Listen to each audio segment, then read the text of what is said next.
और pre quarter final में world champion Japan की यूई सुसाकी को 3-2 से मात दी थी।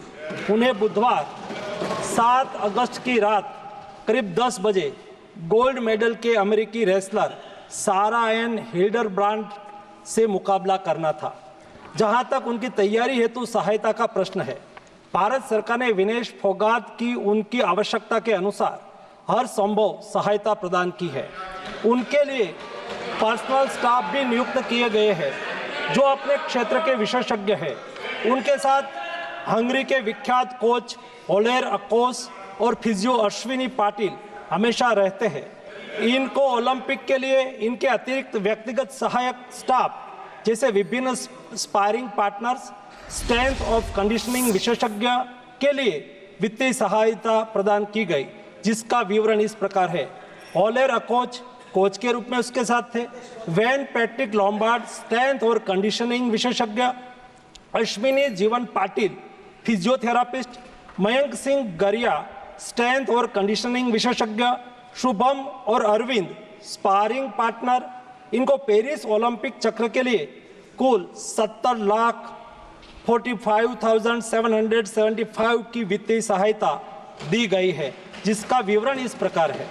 स्पेन के ग्रेट पिक्स में भाग लेने के लिए वित्तीय सहायता, साथ ही 3 जुलाई से 13 जुलाई 2024 10 दिन तक मैड्रिड स्पेन के अंतर्राष्ट्रीय प्रशिक्षण शिविर के लिए अतिरिक्त वित्तीय सहायता। इसके अलावा फ्रांस के बुलोन-सू-मेर में पूर्व ओलंपिक प्रशिक्षण शिविर के लिए अतिरिक्त सहायता की है।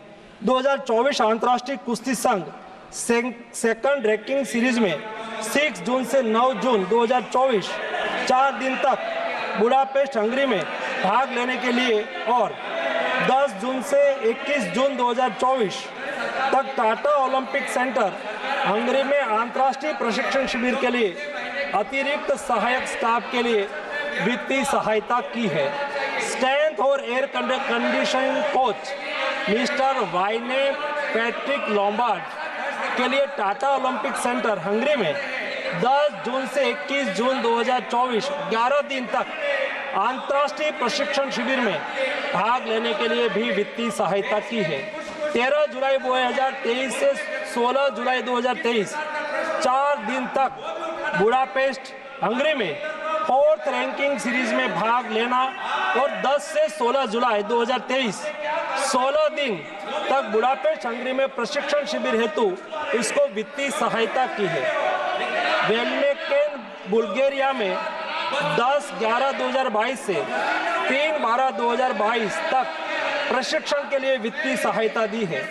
उनके रिहाई प्रक्रिया के लिए आवश्यक उपकरण खरीदने के लिए भी वित्तीय सहायता की गई है। 2020 टोक्यो ओलंपिक चक्र में 1,13,98,224 रुपये का आर्थिक सहयोग उसको किया गया था। 224 पेरिस ओलंपिक चक्र में भी टारगेट ओलंपिक पोडियम स्कीम में 53,35,746 और वार्षिक ट्रेनिंग एवं स्पर्धा कैलेंडर में 17,10,000 कुल मिला के 17,45,775 रुपया हमारे खिलाड़ी को आर्थिक सहायता करके उसको सक्षम करा गया। श्री रघुनंदन राव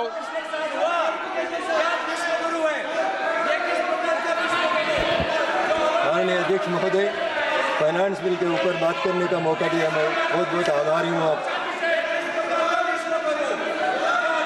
माननीय प्रधानमंत्री श्री नरेंद्र मोदी जी के नेतृत्व में हमारा फाइनेंस मिनिस्टर श्री निर्मला सीतारमण जी ने 24 का फाइनेंस बजट रखते हुए इस देश के युवा के लिए, इस देश को आगे बढ़ाने के लिए, स्किल डेवलपमेंट के लिए, अनएम्प्लॉयमेंट को दूर करने के लिए मोर ट्रांसपेरेंसी के साथ ये बजट को लाया है।